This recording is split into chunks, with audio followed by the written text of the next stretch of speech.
তোমাদের সামনে।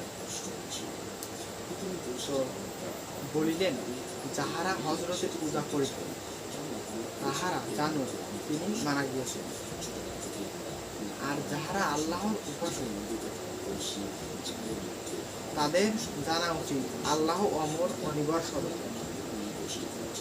আল্লাহ সুস্পষ্ট বাণী, মুহাম্মদ সাল্লাল্লাহু আলাইহি ওয়াসাল্লাম একজন রাসূল, বই আর কিছু নয়।